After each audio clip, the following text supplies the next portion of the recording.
Hello, Diversion Insight listeners. It's just me today.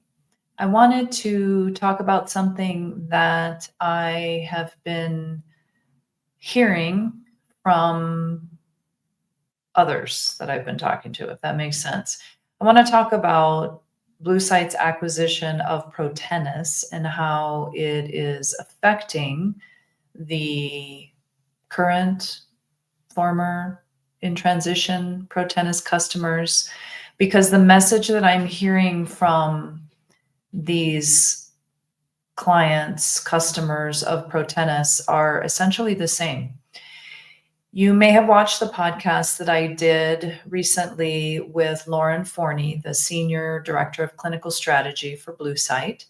She was on the podcast and she talked about what Bluesight's vision is and shared what she could about what they're going to do with the Protenus software and those current clients.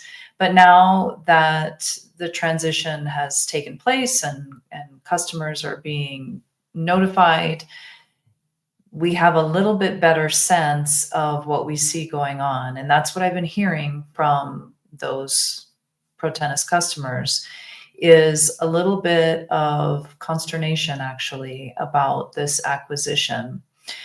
I've asked some of them to do a podcast, but they have declined because they are reluctant to speak out.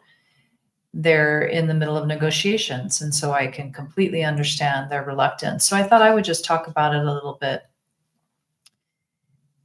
There seems to have been a potential shakeup in the market, maybe it wasn't anticipated, maybe it was, maybe it should have been, maybe I should have thought about it, but I didn't. And that is, there are customers that were very satisfied with Protenus, satisfied with the software itself, and certainly satisfied with the price point. So the price point between Protenus and Bluesight was quite a difference. Protenus made it very economical, especially if you already had their privacy software. And customers liked that. And then they felt that the software itself was doing the job that it needed. So why spend more? Well, now here they are. They're being told, from what I understand, that they need to sign new contracts with Bluesight, even if they have, year, 2 years, whatever it is left on their Protenus contract. They need to sign contracts now with Bluesight. So these customers are in the middle of negotiations for a much higher priced product. Now, I have heard the term thrown out there, Control Check Lite or Bluesight Lite. I don't know if that is Bluesight's offering of just keeping Protenus for longer. Perhaps that is the case.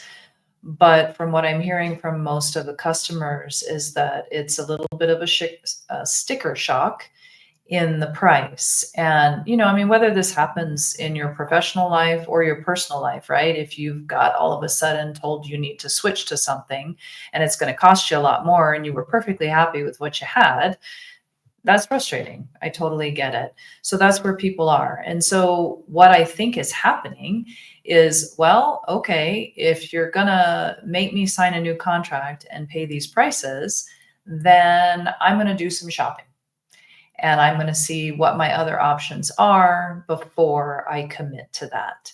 And so I think there's a lot of demos going on out there with all the vendors, because now these clients that are being forced to make a change are now going to evaluate and see what else is out there.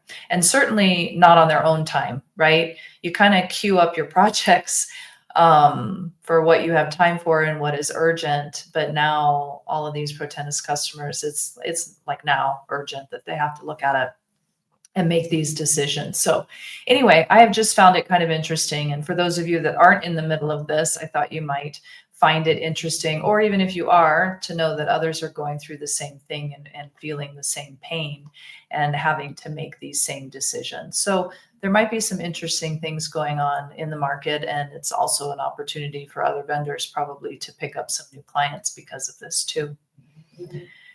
So that's it. I just wanted to share kind of what I was hearing, what I've been thinking about, and what I'm seeing. All right. Thank you, listeners.